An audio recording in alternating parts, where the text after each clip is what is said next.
Halo guys, welcome back with me again in Gahar Official. Selamat pagi semuanya, semangat pagi dan salam sukses buat kita semua, salam Gahar. Dan hari ini seperti pada topik pembahasan yang sebelumnya di Telegram ya, di grup Telegram. Dan mau ngasih tahu lagi nih informasi terbaru, yaitu kami membuka kelas khusus untuk pelatihan, kelas khusus untuk bimbingan. Itu ada nanti. Lah teman-teman bisa PC saya ya, atau bisa bilang ke grup, nanti akan ditambahkan di situ. Nah di situ kenapa kelasnya itu gratis? Kelasnya gratis itu dengan kompensasi kita harus saling menguntungkan gitu ya, harus mutualisme gitu. Jadi rekan-rekan bisa mempromosikan, atau untuk training rekan-rekan bisa berjualan dengan produk kami itu ya. Itu untuk kelas dari kelas bimbingannya.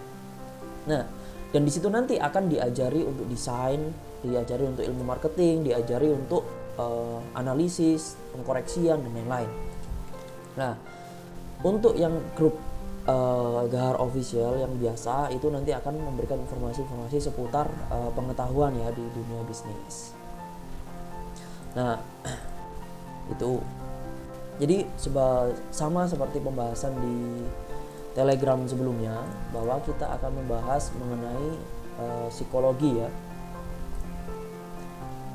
mengenai strategi psikologi dengan desain ya, agar menarik pembeli gitu.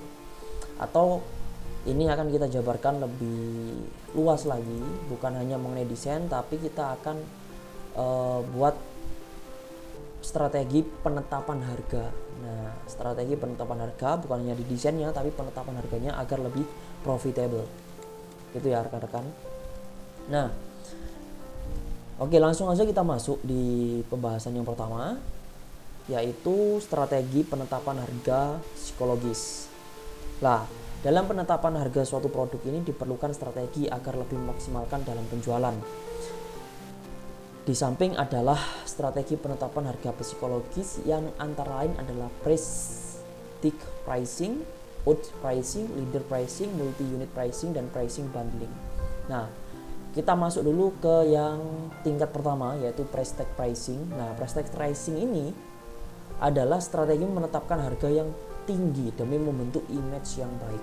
Contohnya pakai jam Rolex, terus habis itu ada Harley Davidson ya. Jadi mereka, atau Supreme gitu kan. Karena apa? Karena mereka menggunakan emosional dari para pembeli gitu. Wah, ini pasti keren nih ya kalau pakai baju ini dan lain-lain, karena harganya jutaan atau ratusan atau miliaran dan lain-lain. Nah, mereka menggunakan strategi prestige pricing. Dengan apa? Membentuk image dengan kualitas yang juga tinggi gitu kan, diimbangi dengan kualitas yang juga tinggi. Nah, selanjutnya yang kedua adalah outpricing atau harga ganjil. Mungkin rekan-rekan pernah melihat di mall-mall gitu ya, semisal 999, atau di HP semisal 3.999, padahal itu adalah 4 juta kurang 1.000 gitu ya. Nah, itu outpricing ya untuk tahap kedua. Nah, selanjutnya multi unit pricing atau harga rabat. Nah, menetapkan harga dengan memberi potongan tertentu apabila konsumen membeli produk dalam jumlah banyak. Nah, pernah lah, atau mungkin rekan-rekan yang punya online shop pasti bisa menggunakan strategi ini ya, karena biasanya sudah disediakan oleh e-commerce-nya. Ada produk-produk yang strategi ini banyak kita temui di supermarket dan minimarket. Di Alfamart misalnya ada produk-produk yang dipaket, artinya bila kita membeli dengan harga produk jumlahnya itu 2, maka kita akan dapat diskon 10% gitu ya. Nah, selanjutnya ada leader pricing, yaitu menetapkan harga lebih rendah daripada harga pasar untuk meningkatkan omset penjualan atau daya beli konsumen.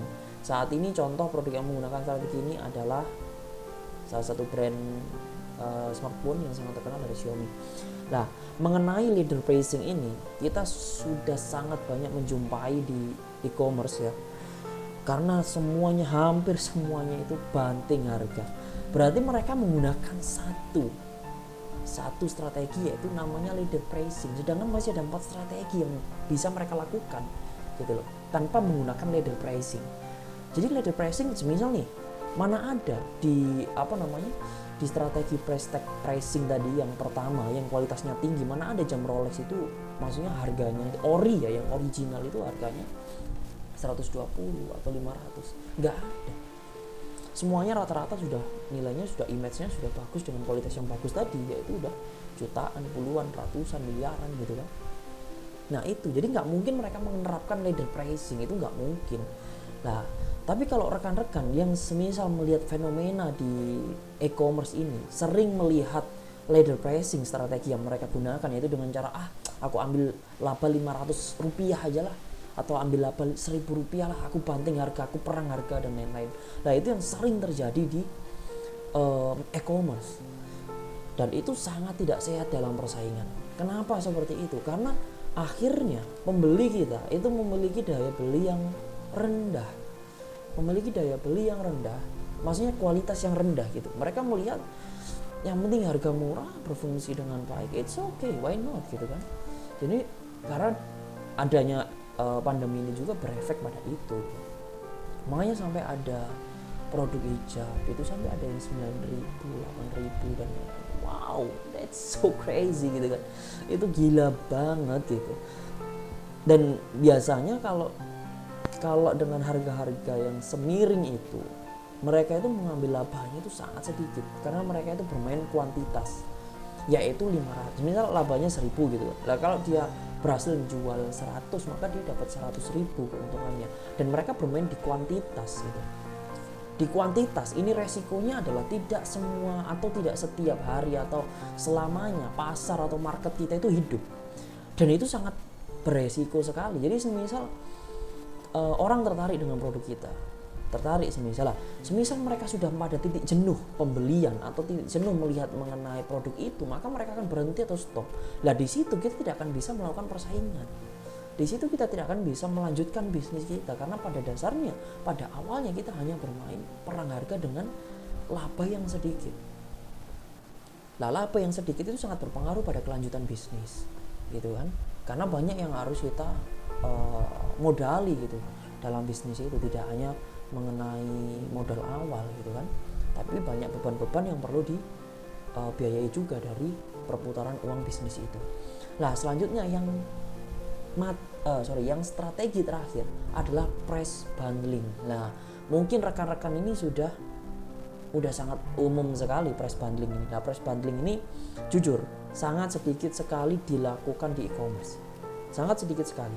Dan salah satunya price bundling ini diterapkan pada bisnis kita ya, strategi ini, yaitu ketika mereka membeli satu produk, semisal mereka membeli ballpoint. Nah mereka membeli ballpoint nih, nah mereka akan mendapatkan bonus gunting. Ballpoint ini harganya 3.000, gunting ini harganya 2.000 misal, totalnya 5.000. Kalau kalian lihat dari kualitas pulpen, kalau melihat nih secara fisik ya, ini harganya nggak mungkin 3.000 gitu, maksudnya di kacamata pembeli nggak mungkin 3.000, maka kita jual 10.000 dan kita sudah untung 50%, yaitu 5.000. Jadi kita menjual dua produk ini kita sudah untung 5.000 gitu.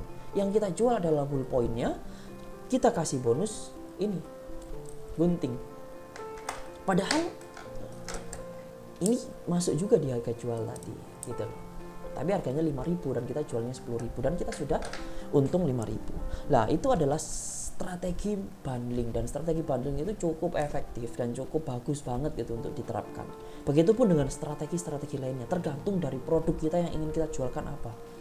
Kalau produk kita berkualitas bagus atau limited edition atau sangat sulit mencari sumber dayanya, maka gunakan strategi yang pertama, yaitu dengan memberikan high price, harga yang tinggi gitu, stok yang terbatas, Lamborghini, Tesla dan lain-lain. Mereka menggunakan strategi-strategi yang sangat bagus dan sesuai dan tepat, jadi proporsional dan juga akurat gitu ya teman-teman. Oke, jadi mungkin pembahasan mengenai strategi ini itu bisa teman-teman terapkan ya. Kira-kira teman-teman itu yang pas yang mana sih gitu strateginya. Nah itu tergantung dari bisnis teman masing-masing, jadi tidak perlu memaksakan atau Semisal ingin melakukan kombinasi juga bisa juga. Tetapi tidak semua strategi itu bisa dilakukan kombinasi secara kompleks, dan itu malah akan membuat berkurang kualitas produk kita. Nah, jadi berikan strategi pada produk yang tepat, gitu ya. Oke, untuk video hari ini cukup sampai sini. Apabila teman-teman ada masukan atau ingin membahas mengenai pembahasan yang lain, bisa disampaikan di kolom komentar atau di grup. Kurang lebihnya mohon maaf. Wabillahi taufiq wal hidayah. Wassalamualaikum warahmatullahi wabarakatuh. Bye bye.